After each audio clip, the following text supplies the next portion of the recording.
Bonjour Jean-Philippe. Bonjour. Malgré sa défaite hier soir face à Toulouse, le PSG a quand même fait la fête. La fête quand même, c'est la une de l'équipe là que j'ai, le club qui fêtait son 13e trophée de champion de France hier soir. Elle était belle cette fête ou elle avait un goût amer ? Elle était bizarre cette fête. Elle était bizarre, pourquoi ? Parce que se sont télescopés à la fois la fête pour le titre et puis aussi le dernier match au Parc des Princes de Kylian Mbappé. Et ça a été difficile, je pense, pour les dirigeants, les organisateurs de gérer les deux événements. Et donc, on a eu une soirée avec à la fois des moments d'émotion et puis aussi un peu des moments de mesquinerie. Donc, ça a été une fête un peu bizarre. De la mesquinerie, carrément. La mesquinerie de la part de quoi ? Du club du PSG qui n'a pas du tout marqué le coup. Je pense qu'il y avait eu un peu de mesquinerie de la part de Kylian Mbappé quand il a fait son fameux message d'adieu vidéo en ne citant pas son président Nasser El Khelaifi. Et du coup, Nasser El Khelaifi, de façon un peu mesquine, lui a rendu la monnaie de sa pièce hier.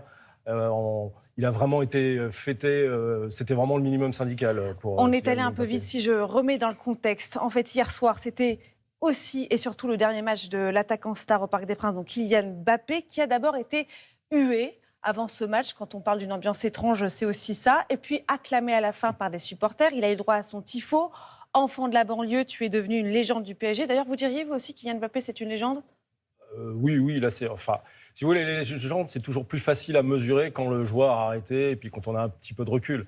Mais là, vu ses statistiques, vu tout ce qu'il a fait au Paris Saint-Germain, ce serait quand même... Là, pour le coup, ce serait moi qui serais mesquin si je lui contestais ce statut-là. Les statistiques, c'est 255 buts, meilleur buteur... 256, pardon, j'ai oublié celui d'hier soir. Meilleur buteur de l'histoire du club, 5 fois meilleur buteur de Ligue 1, 6 titres de champion de France, 3 Coupes de France, 2 Coupes de la Ligue.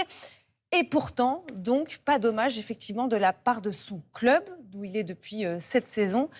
C'est ça la mesquinerie, donc. C'est le fait qu'il n'y ait pas eu du tout d'hommage de la part de son club. Il y a eu un hommage à minima, c'est-à-dire qu'au moment de la cérémonie de remise de l'Hexagol, donc le trophée de champion, heureusement, le speaker, par 2 fois, a dit, voilà, on salue Kylian Mbappé, mais bon, on connaît bien les dirigeants du PSG, quand ils veulent faire des belles fêtes, des belles célébrations, ils y arrivent assez bien. Et là, il n'a même pas eu le droit à son espèce de tour d'honneur. Ou alors, il aurait pu arriver en dernier pour aller chercher le trophée, peut-être en compagnie de son capitaine Marquinhos, mais on n'a pas vu tout ça. C'est à cause, effectivement, de l'officialisation de son départ qui était attendu et redouté. Le PSG qui lui reproche le timing trop serré, justement, avec le trophée de champion de France, puisque Kylian Mbappé a annoncé son départ vendredi dernier. C'était un peu le tremblement de terre footballistique du week-end. Oui, mais du coup, s'il n'avait pas fait son annonce vendredi, il n'aurait pas pu faire son départ hier. Donc, tout ça, en fait, remonte vraiment à février, quand Kylian Mbappé a fait savoir à son président, donc Nasser El Khelaifi, qu'il ne comptait pas rester au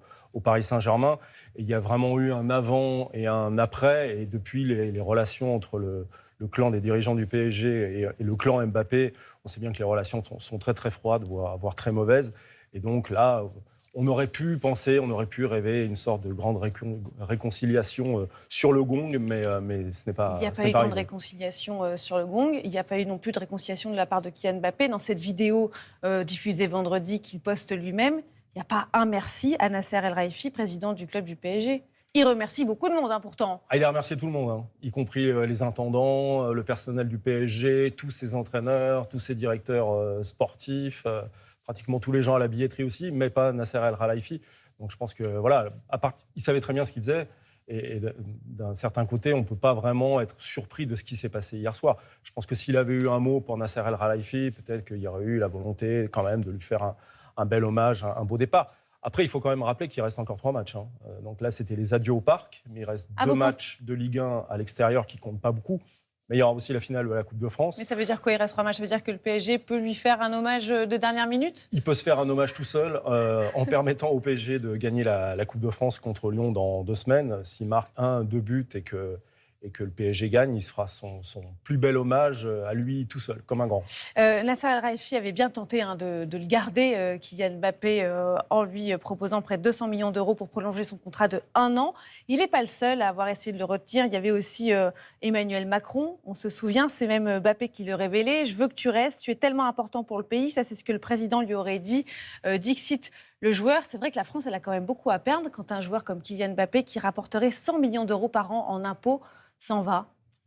Oui, c'est sûr, mais bon, ça faisait 7 ans qu'il était au PSG. Avant ça, il avait joué à Monaco. Donc là, il y a eu une sorte de mobilisation générale déjà pour le faire renouveler en 2022, où le président Macron déjà était intervenu.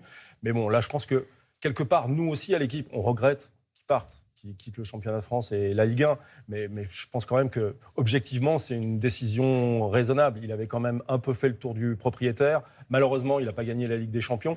Et je pense que ça compte aussi dans le fait qu'il y ait cette mesquinerie réciproque, parce que s'il avait gagné la Ligue des Champions avec le PSG, voilà, là, ça aurait été la fin hollywoodienne, la fin type Festival de Cannes, quoi. Mais bon.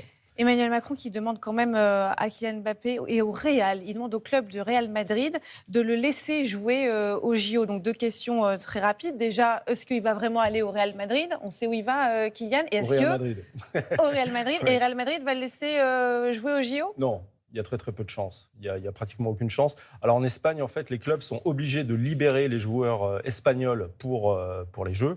Oui, mais en revanche, ils ne sont pas obligés de libérer les joueurs étrangers. Donc, aucune chance de voir Kylian Mbappé aux Jeux à Olympiques. partir du moment où il va jouer l'Euro, où il va falloir qu'il s'acclimate quand même, qu'il fasse une vraie préparation, ce qu'il n'a pas fait l'an dernier au PSG. Même quand c'est le président qui le demande. Non, mais il est président de la France, donc il aurait pu... Déjà, le président, il va avoir, Emmanuel Macron, il va avoir du travail avec les clubs français. Parce que certains clubs français, notamment Rennes, on dit qu'ils étaient déjà pas très chauds à l'idée de lâcher leurs joueurs, donc voilà, qui se concentrent déjà sur la Ligue 1. Dernière question, très mesquine peut-être de ma part, mais c'est vrai que Kylian Mbappé quitte le PSG qui n'aura jamais gagné la Ligue des Champions. On dit à jamais les premiers pour l'OM, à jamais pour le PSG. Non. Après, on a déjà vu des clubs, par exemple Chelsea, qui a gagné la Ligue des Champions une année où ils n'étaient absolument pas attendus pour la gagner. Donc pourquoi pas. Mais en ça va être attendant, compliqué quand même. on fait la fête quand même sur une de l'équipe. Merci Jean-Philippe Leclerc, rédacteur en chef adjoint, directeur adjoint de la rédaction de l'équipe. Merci. Ce petit tacle, Émilie, de la supporter marseillaise contre le PSG. Non, pas une mesquinerie. C'était très mesquin, effectivement, de notre part. Merci beaucoup à tous les deux.